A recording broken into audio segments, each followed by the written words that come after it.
Hello, Scream Demons, and welcome to the Screams from the Basement podcast with Sam and Casey. I am one of your hosts. I am Casey. And I'm Sam. And today we are joined by friend of the show. We've known Dylan Jacobson for a very long time. We've had the pleasure of Oh yeah. working with Dylan at SuperCon, and we've seen him at numerous other conventions around the Midwest scene. So help us welcome to the show, Dylan Jacobson.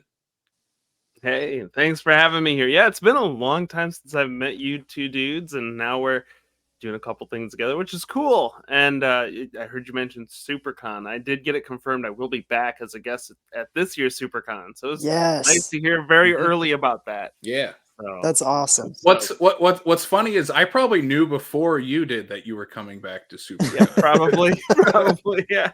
Yeah, we had a meeting and it was like, who are some of the creators we're going to bring back that we like to have there every year, and your name is always one of those first ones that pop up, and I'm always like, Nice. well, yeah, that gives me another reason. Like, hey, Dylan can come hang out for the weekend in Sioux Falls again. Yeah. Which there's always a good. It's always a good thing to find excuses to do. So I'm down with that. Absolutely. So today we're talking about this is interesting. This is our first ever venture outside of movies on this podcast, right, Sam? Yeah. Yeah. We've done TV, but that's pretty much the same thing. Yeah. Yeah, and the thing is, like, our podcast, we just love horror. We love all types of horror, no matter the medium it comes from. We've talked about it so many times on the show. Our influences, like, we're Goosebumps kids. That's usually like our first go-to on horror in general. So today we're talking about your comic book, Champions, which just released the complete run out right now. Dylan, talk to us a little bit about what Champions is and how it connects to the horror genre. So when I set out to make this, I had no thoughts that this was going to be as horror adjacent, or at least involved as it wound up being. Um, the original intent behind the series was to create like vignettes, like little stories. But then I was speaking with folks at Rainbow Comics. So we're going on like 2016 when this happened. I was speaking to folks at Rainbow Comics. They're like, you don't want to do like little vignettes, because I wanted to do a zine. And they're like, just take some of your best characters and make a actual comic book, and then come talk to us. And like a month later, I'm like, okay, I'm already like working through this. I have a lot of pages done. And where this came from, especially from a horror realm, was Champions. The characters I zoomed in on were the ones I had the most ready to like do vignettes on, and they were all inspired by different musicians and bands. And the horror themes come from Oingo Boingo. So if we could bring it back Yeah. into movies, because Yes. Danny Elfman left Oingo Boingo to start making movies, and he's composed, I don't know how many movies he's done now. Yeah. But he's been composing for film for like almost 40 years, I think. And Oingo Boingo has a song called Clowns of Death, and I'm like, I'm gonna roll with that. And like my major, like, I can just squish them bad guys are gonna be these clowns that just get worse and worse and less human as the story goes on. And it became a thing where I didn't think about it from a horror lens until I had people go, oh, this has scary clowns, I can't read it. I'm like, oh, I didn't even think about it. I wasn't really coming at it from like a Spawn perspective, because I know that they've got monstrous clowns and demon creatures like that. I just wanted it to fit the role of the song, and then by the end of it, they had really become like the per book like thing you're gonna see get its like head blown off or something. It's gonna be one of these clowns. And it was an extreme challenge to make them each different. And by the end of the book, I had to stop like looking at references and just start making them up, because I kept wanting to go back to the same references, like who do I want this to look like, or what kind of creature do I want this to look like. And I had to just start like winging it, because there's some that have like bug bits and like snake bodies and arms and no legs and stuff like that. Mhm. Yeah. And a lot of that was just it was some of the few characters in the series I had the freedom to do whatever I wanted with, because they aren't human necessarily, so I just tried to go buck wild. But overall, Champions is a superhero story. At least I feel like it is. I'm not the biggest superheroes guy, so it's not. It doesn't feel like Marvel or DC. I don't have tights and capes, and each character has their own issues. And ultimately, they had to come together at the end of the book to face their problems. And for one of the characters, Danny, based on Danny Elfman, he's got to deal with the source of where all these clowns are coming from. So, yeah. Nice. Yeah, I was gonna say, people out there who might be watching this interview on YouTube, they can see some of your artwork here. And I was just gonna point out, because I can see it right here. One of the clowns. I'm like, one of the clowns has another arm as its tongue, like as its tongue. So like, it's like, where else are you gonna see that? That's something you just don't see. And I love this artwork on these clowns. Sam, go ahead. What were you gonna say? So like in your process, you were talking about like finding references and things. Did you have like a mood board or some kind of like big visual panache that you kind of kept going back to? And what were the themes that you were really looking at drawing? And I love that you give me credit that I might have had like a big board on a wall. That's cool. I didn't quite go that deep.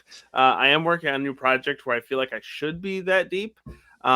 But for this, a lot of it, especially when we're looking at the horror themes, for me, it was thinking about the things I already care about. Because for me, like 80s horror is a big thing for me. I really like films like Poltergeist. So there's that era of presentation that I like. And then, the characters that are most deeply involved with the clowns have a lot of gunplay. So I was looking at other comics and things like that have a lot of gunplay. But when it came to like designing the creatures, it was more like seeking out things I remembered, like rewatching a Michael Keaton Batman movie, or very explicitly, Bobcat Goldthwait is in this comic book because he has a film called Shakes the Clown.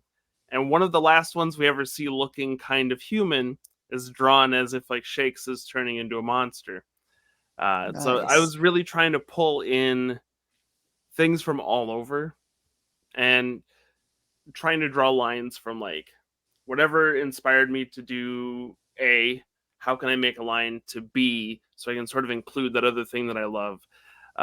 And weird indie movies are another big thing for me. So I had to throw Shakes the Clown in there. Nice. So, yeah. I was gonna ask, so you when did you start on this project? Was it, you said 2016 was when you first approached Rainbow? When was like the initial like I'm gonna start on this? The conceptualizing was in 2015. I was getting pushed by a lot of local arts folks in Sioux Falls to make a zine or a comic book, because I was doing web comics, and I had this like seafaring web comic that's no longer out on the internet. And I was really into that, but I was getting a lot of, I want to say like positive pressure, like encouragement to make a book. And I was like, well, I'll come up with some idea. And I used to live in downtown Sioux Falls, and I'd walk around and just listen to music as I walked through town. And it was sort of an experience of like, oh, what would like creating a character for this song feel like? And that was where a lot of it came from. So when we look at the four characters from the book, we have Danny, who's inspired by Danny Elfman, with the song Clowns of Death being the entire thing. We've got Michael, who's inspired by Michael Stipe and the REM song Turn You Inside Out, which is sort of about holding yourself back, which is why in the book, Michael gets split into two people. And it's not necessarily good or evil. It's just like the two versions of himself, one more aggressive and one a lot more passive. And they have slightly different superpowers, and they're always fighting each other. And then we have a girl named Alex. This is a deep cut, so if people out there know who she is, a musician named Alex Johnson from Canada. She has a lot of interesting music about like surviving the music industry, because she was someone who was picked up by Sony for a little bit, and then they did a 3-record contract, and then they kicked her out before anything was ever published. And so she has a lot of music about like, bad experiences with people in the industry, backroom deals and stuff. She's got a song called Mr. Jones, and I created this sort of Men in Black type character for him.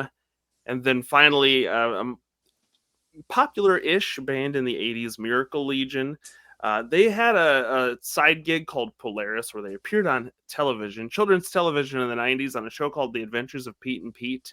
Yeah. And I loved that show. I had a podcast about that show for a couple years with my wife. Anyway, I took the lead singer of Miracle Legion. When he was in the band Polaris, he went by Muggy. So that's where I took that character's name. And it's one of his solo songs called He's a Magnet, which is sort of about like coming to terms with like what we believe in and what we're waiting for. And it's like I literally took like they don't shut up about that one line, like we're the people we're waiting for. I ripped that out of that song and like kept that going as a through line through the comic. So back in the beginning, I can't even remember who all would have been there. There were several other songs where I'm like, I want to make a character for this and a character for that. And I thought they were all going to be like 4 or 5 pages long. And then we ended up with this 6-book monstrosity. And the reason it became a 6-book series was I told all of the people applying some pressure to make a comic book that, well, I care more about graphic novels and trade paperbacks, things that are complete. I like to be able to consume everything in not necessarily in one sitting, but like in one conscious go. So like if it takes a month, I read it in a month, but I'm not having to like pick up books constantly. That's sort of the bane of my experience with the comics industry is I don't want to get hooked on Batman because it's like another subscription at this point. And I wanted to do a graphic novel, and everyone's like, well, how long do you think the graphic novel will be? And I was like, I don't know, like 150 pages. And like, why don't you just make like 6 books? I was like, okay, I guess I'll do that. And I think what benefited me with that was, if I only ever did the one book, then I had the one book out. But what held it back a little bit was there's artistic changes through it because I changed as an artist. It took a lot longer to produce. I was doing about one a year until the pandemic happened, and then I put it on pause. Then when it came back, I was like, let's just get this done. And that's when I did a big Kickstarter. We got the trade paperback out, and here we are. So that's sort of the big history. But it was really the big change was Rainbow saying, don't make a zine. Don't listen to your little friends downtown. Go make a comic book because it looks like that's what you want to do. And that was a big piece of advice for me because here I am. I'm writing a new graphic novel right now, which I think will be probably about the same length, but will not be in issues. That's awesome, man. Mm-hmm.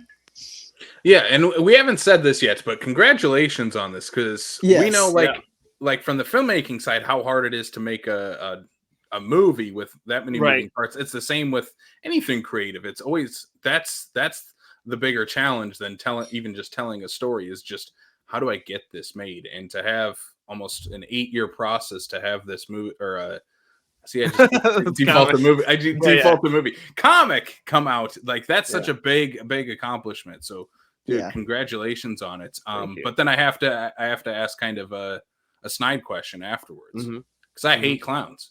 Why killer clowns? Because that's the thing that I grasp onto the most. Because I hate them. I hate them so much. I've got a playlist on the final page of the book. The final printed page of the book is a playlist. If you haven't listened to the song, I recommend it. Again, Clowns of Death, Boingo Boingo. I really glom onto bands that can tell a really good story.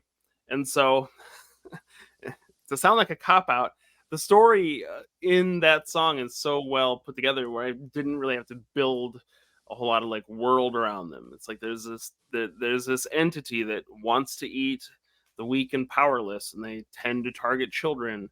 And they're not a problem, but suddenly, I mean, they are a problem, but they're not like everywhere until suddenly they are.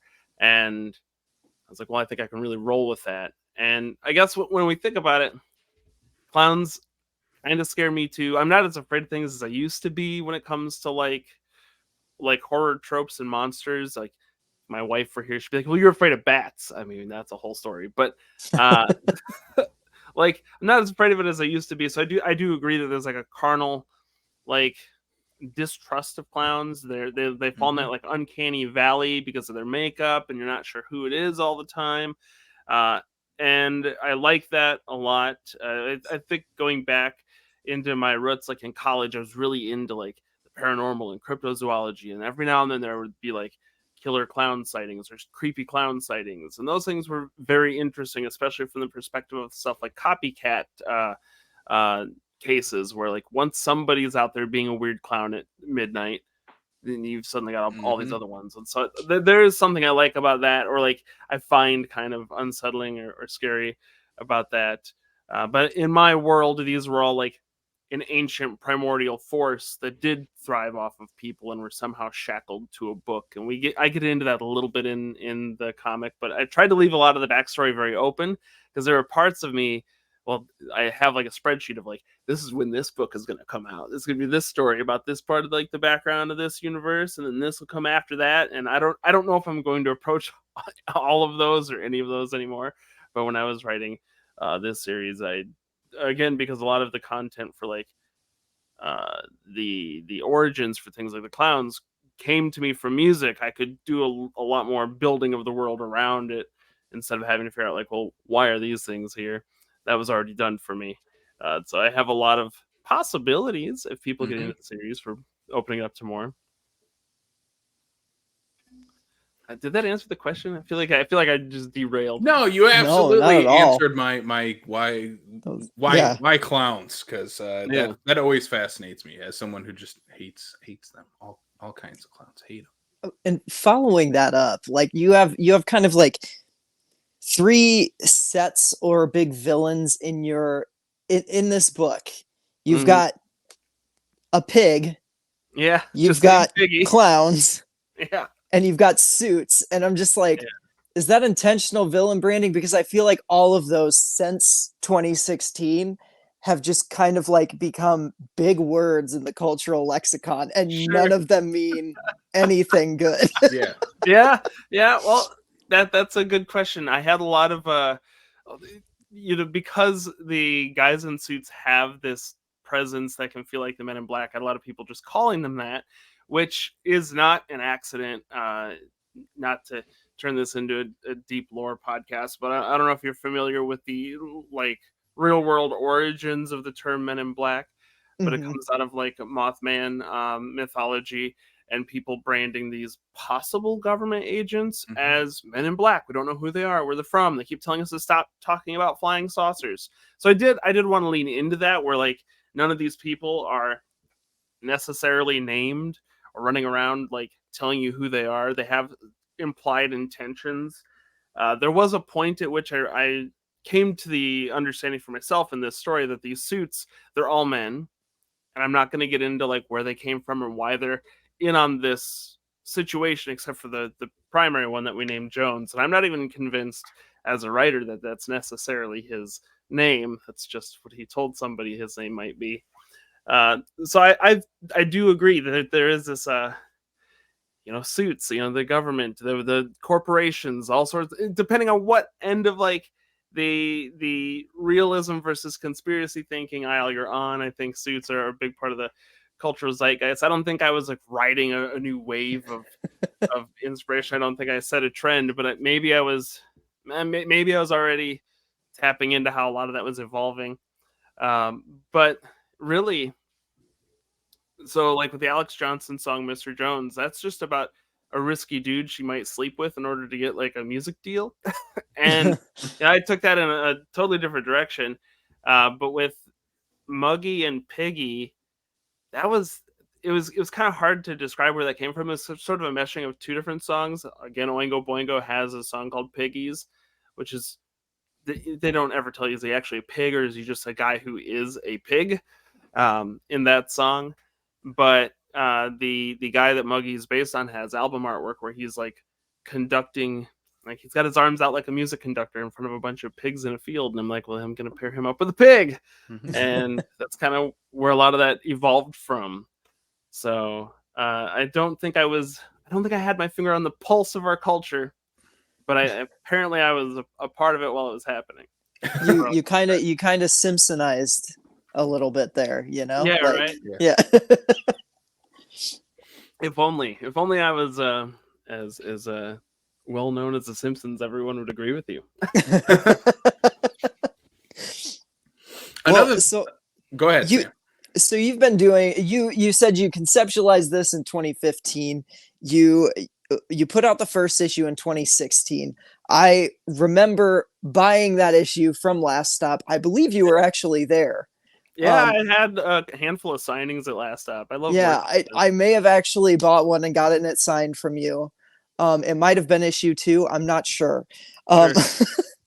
But a whole pandemic happened. You put it on pause, and you've kind of like rebranded recently as Brimstone Studios Yeah, because you yeah. were not that when Champions started, No, correct? it's just putting myself out there as me. Yeah. So Yeah. can you talk a little bit about like how the rebranding in the pandemic, I mean, this has been going on, like Casey said earlier, over 8 years. Mhm. How did that change the story as you were going along? I know you have a little Yeah. afterword in your book that kind of touches Yeah. on it. Let's get raw. One of the big things for me was this wasn't like an overnight thing, but I think the pandemic was sort of like the last grain of rice to tip my scale. Was I had been going through a long form of like faith deconstruction. I had ultimately lost my faith, and one of the challenges in Champions was I was still sort of in that bargaining process when I was writing it because I wanted to talk about like how the world could be dark and full of horrible people, and we may have all these institutions that say they're good, but they're not helping anybody. And like, how can I take back some of that like imagery and concept and say like, well, there's still people that are going to save you. And so to really dive into it, originally I wanted Champions to have a very happy ending, and I'm not going to spoil the ending here on the podcast, but I don't think it's necessarily like a happily ever after thing. Like I Mhm. wanted, because I wanted it to feel sort of like an old Green Lantern comic where someone's like, oh, the Green Lanterns are here and they're going to help us, like the world's going to be a better place. uh I don't think I went out on that note. So there I had a lot of introspection, I had a lot of educational growth, just being alive in the world I'm in. I travel a lot. I meet a lot of different people. That impacted me in a tremendous way. And then because things had stalled so hard in the pandemic, like I thought 2020 was going to be my year. I had all these conventions planned. My friend Travis and I were going to do 20 shows together, and then if we did other shows on our own, that was us. I've still never done that year of like 20 shows with that guy, but Crazy. we had a lot of big plans, and so when that came to a head, I wound up getting a Twitch account and setting up this office and streaming my artwork. And I was doing like daily sketches, and then I was like, I just want to get back into figure art like I did in college. I think it'll make me better at what I do, make me better at comics when I get back into them. And I began doing a lot of figure work, and I started drawing a lot of like fantasy characters from model reference, so a lot of characters with horns. And I realized, because I wanted to talk about like lack of faith, skepticism, and atheism, that I needed to really like separate myself out, especially because I go to schools and I work with kids, and my artwork's getting more mature, not necessarily like X-rated, but Mhm. it's not necessarily for kids anymore either. I needed to separate things out, and I've been living with the brand Brimstone Studios for a couple of years, but it wasn't until Champions finished and came out that I realized I'm a publisher. So I actually consolidated everything into a more formalized business. It's a media publishing company that is also an artist studio. I'm setting out some interesting goals to publish like comics and maybe books for other individuals. This is a big announcement for me to say out loud in front of the whole world right now, but next year my plan is to create my own like in-house anthology and bring in a handful of artists and writers to work on that. So that'll be Hell yeah, Yeah, dude. that's very awesome. interesting. That's so But cool. it really it came around because my visuals and my messaging, I needed to be able to set that aside from just myself, so I'm not taking things too personally when things don't go my way. And so when I'm presenting myself to a school, they can still have like my Dylan Jacobson website is like, yeah, go on residencies. It doesn't really talk about my work on a broad spectrum like the Brimstone website does. That's just so I have two audiences now. Mhm. That's awesome.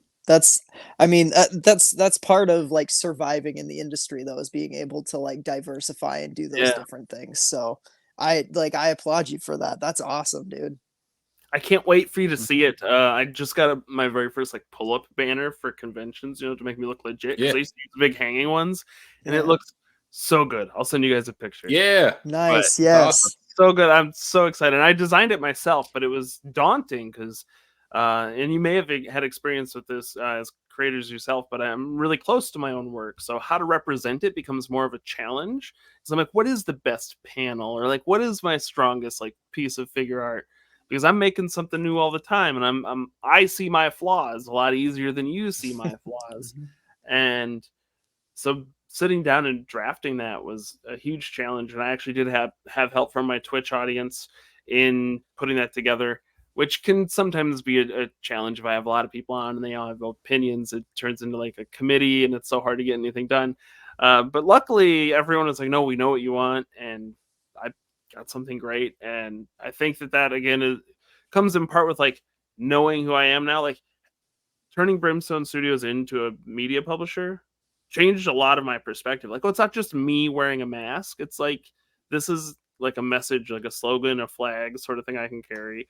And now I have more to offer, and I think that's really, really cool. So Yeah.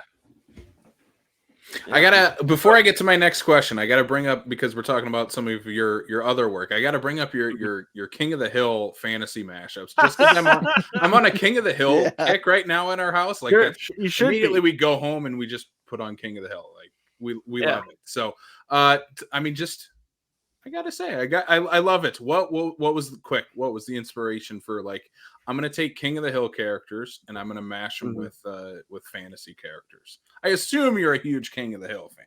Yeah, I'm a big King of the Hill fan. Now, growing up, it was one of those shows where I didn't get it very much, as a kid when it was coming out, and Yep. like, yeah, I knew when it was being funny, but I didn't know if, like, is that funny?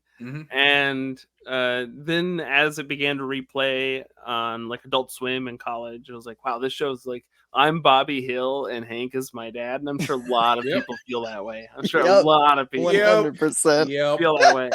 But that really endeared me to the program, and yeah, I'm a huge animation fan. I originally went to college for animation, and then I switched to filmmaking. So I do have a lot of a film background, and I really care about visual storytelling, and so King of the Hill is huge for me. But as you may be aware, when everyone was staying home during the pandemic, watching people on Twitch got popular, and so I'm on Twitch. I'm one of the new like 5 million people that nobody watches anymore on Twitch, and and so I had a good handful of viewers for a little while there because everyone was at home, and it was April 1st, and I was like, I'm not going to tell you what I'm drawing, because usually I'd be like, here's what I'm doing for the day, and you'll watch me do that, and we'll talk. I was like, I'm just going to draw something weird, and if you figure out what it is, you just let me know. And I was going after it, and it was a Space Marine. People could figure that out. It was 40K. It was Hank Hill, and he had like a propane tank on his back and a big flamer, and so he's like a grill marine is what we were calling him. And my viewership went way up, and I'm like, that's really dumb, because like I'm drawing really good figure art, and then this Hank Hill thing, and so it's like, well, do I draw more King of the Hill stuff? And everyone's like, yeah, you draw more King of the Hill stuff. And I was like, okay, I guess I will. And I'm a huge fan of D&D and fantasy stuff. And so the first thing I did was, all the guys in the alleyway along the fence drinking beers. And in that rendition, Hank doesn't have any fantasy stuff on, because he's standing there holding his beer, and he's got a big box of like armor next to him, because I felt like he wouldn't play along, even though it's clear that like Dale is a warlock, a tiefling warlock, and he has magic. Hank still isn't playing along. And Bill's a big orc. And then the hard one for me was Boomhauer, so I made him like a Aasimar Ranger, because he's a Texas Ranger. Nice. But then the ones that this is also news. This year I'll be busting out all the little ones that I did, because I have Luann, and Luann is a druid, Cotton as an artificer, Peggy as a paladin, and then Bobby as a satyr bard. I'm gonna be popping those off of their sheets and turning them into stickers, because especially the Bobby, like that gets a lot of talk, and I think it'll do a lot better as a sticker than a print. So yeah, I didn't think that those would be like a big thing for me, but that's what happened. Maybe there's more in the future. I've fiddled with doing the same thing to Bob's Burgers. I did a sketch at Planet Comic-Con about 2 years ago of Gene as a barbarian, but his armor is the burger mascot outfit. And Oh God, it's good. please do a Bob's Burger series So- like this. Ah, that'd be awesome. Bob's So- Burgers is like my ultimate comfort show. oh It's man, I just, love that show. yeah. I was so skeptical at first because I didn't care for the drawing style in the beginning. It really grew on me, but it took me a few years to like get around to watching it, and then learning that it's Yep. basically like it's home movies because a lot of the same people worked on it. And I loved that show. Yep. So yeah, Yep. absolutely. All right, I got to get in a filmmaking question because Yeah. like you said, you're a big movie buff too. Because the thing you pitched us on was, hey, my comic book's coming out. It has killer clowns in it. Yeah, You guys yeah. want to talk about it? So what I like to end every interview with, and I'm going to keep it the same, even though we're talking about a comic book. I'm going to ask you, what's your ultimate killer clown double feature? If you're going to watch two killer clown movies back to back, what are you popping on? Oh my god. Well, one of them's got to be Killer Clowns from Outer Space. Yeah. Right. But what's the? I mean, that's a. I deliberately tried not watching that movie more than once while making Champions because I was like, otherwise it's just gonna be these clowns. I'm just gonna draw them. And I mean, they're so iconic. It's hard now to do clown movies without having that at least Yeah, as a I reference, know. you know? Like, I know. Well, and they're so like unsettling and strange. yeah. Oh, what's a good second one? That's like such a heavy hitter. Part of me wants to say like the original Spawn movie, even though it doesn't have that many clowns in it. Oh, yeah. But it's got some, and it brings us back to the comic stuff. Mm-hmm. Yeah. But I mean, I think that's a solid yeah. double feature. Yeah. yeah, I'd watch that. How about you? You got any man. killer clown double features you would do? I gotta know. I mean, Killer Clowns is like one of my favorites of all time. So, like, I just feel like that's a given. Yeah, it's hard. I was gonna say Killer Clowns is always gonna be in mine no matter what. It's what the next one is because I'm like I'm not gonna pop on it because those are just Yeah, too Yeah, I long if I'm didn't- doing a double feature. Yeah. I didn't want to go too far to it because like my clowns aren't quite that cunning. Yeah. I don't know. Like, I love it.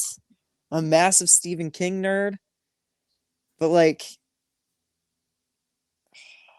I'm gonna cheat and say Zombieland is my other one just because there is Sure, yeah. there is a killer clown in Yeah. that movie what's and that it fits one? fits the tone of Killer Clowns from Outer Space. It does. That's a good pairing. I'd The watch one that. I'm thinking of doesn't. But have you guys seen that movie Stitches? I have Yeah. not. It's come across my like recommendations a lot. Yeah. I don't necessarily know if it's very good, but like, it's got a scary ass clown in it. Like, that clown terrifies me. So I'd go that one. I'd laugh through Killer Clowns and then get the shit scared out of me by Stitches. Yeah. Good pairing. Yeah. Maybe you get the shit scared out of you, and then you chill Yeah. down with the killer. Maybe reverse them. Yeah, that's probably a better idea. All right, Dylan. Last thing, we got to let people know where they can pick up Champions. Where is the book available, and where can people purchase? The best place to get it direct from me is brimstonestudios.com. We got a direct order on there. If you're in Sioux Falls, you can pick it up at Game Chest. I am getting more distribution channels as we speak. I just signed on with Comics Distro. So if you know anybody with a bookstore, it's easy to get involved with Comics Distro. My pricing is extremely nice for retailers. So check that out. Otherwise, if you love digital stuff, I am on Drive Through Comics. So if you I use like Drive Through for a lot of RPG stuff. So once I realized they had a comic shop, I knew I had to be on there. So you can pick it up on there. I am fiddling with Kindle Direct, but I hate Amazon. So we'll see if I get on there. But yeah, it's coming out in more stores. I'm waiting to hear back from Diamond Select Comics, so we'll see where things come out with that. But yeah, the big spot is brimstonestudios.com. I've got a big Champions button on there. You can order them direct. And if your listeners, this is a special deal for your listeners. If your listeners share this podcast and tag me in it, I'll get them a free copy of issue 1, a digital one from Drive Through. No limits on that. If 4,000 people do it, then I'll give out 4,000 copies. I don't care. You get you that first issue, get it in your hands. If we get 4,000 Oh, yeah. people listening to this show, I'm going to be very happy, and I will Yeah. I will send them all a copy of your book as Sure. well. Fair enough. Dylan, where can people follow you online to keep updated on what else you're doing, and what else are you going to be doing coming up? Well, all of my handles right now are either Brimstone Studios or the Dylan Jacobson. I'm trying to get them all consolidated, but I'm having growing pains because I know that like the Dylan Jacobson is tagged in tons of places, and I'm like, oh, if I change that, then I'm gonna like have all these broken links. So I haven't changed that at all. I'm pretty active on Facebook and Instagram. I'm kind of off of Twitter at this point. But I've got a lot going on. I got a podcast about skepticism. So if that's your jam, you can check that out. We've got a very interesting episode about AI coming out on Wednesday. So Nice. I highly recommend that for people who are into controversial topics. But yeah, I'm all over the place. I've got a bunch of events coming up. I'll be in Minneapolis this weekend at CanCon Wonderland. So it's actually a place called Can Wonderland, but now it's having a convention. It's like a barcade with a mini golf course, and now they're having a convention there. So I'm very intrigued to see how that's going to go. I have a bunch of events popping up in central Iowa where I'm living right now. I've got a drink and draw competitive game 2 nights a month here in central Iowa in Ames and Ankeny. So if you want to catch any of that, if you're in this area, we give out free prizes, and sometimes I give out free comic books, and it's usually like $100 worth of prizes every night. So that's pretty fun. That's awesome. I'm all over the place, and I'll be at SuperCon in Sioux Falls. I know I've got a whole bunch of other events I'm waiting to confirm dates on. I'm just impressed SuperCon's so ahead of the game. Heck yeah. Yeah, so that's gonna be. I mean, we'll plug it again. We're gonna plug SuperCon all over again this September. So yeah, go if you are. Most of our listeners are from this South Dakota Sioux Falls area. Yeah, go pick up Dylan's book at Game Chest, order it online, and then say hi to Dylan at SuperCon. Well, let's. Sam, do you have anything else you want to throw out here before we wrap things up with Dylan? No, just congrats on the book, Dylan. It's awesome. As someone who was buying the issues back before the pandemic happened, it was great to read the story's end. I can't wait to pick up my copy of the paperback. It's going to be awesome. So appreciate it. Thank you so much, guys. All right. Yes. Thank you again, Dylan. For Sam Lenz, I'm Casey Kelderman. You've been listening to Screens from the Basement and Sweet Screams. Sweet Screams.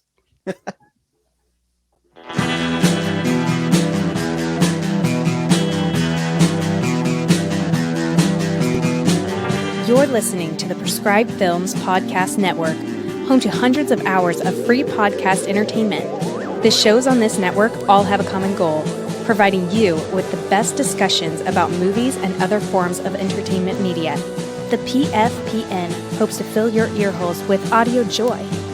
Visit our website with links to all the other amazing shows at www.thepfpn.com.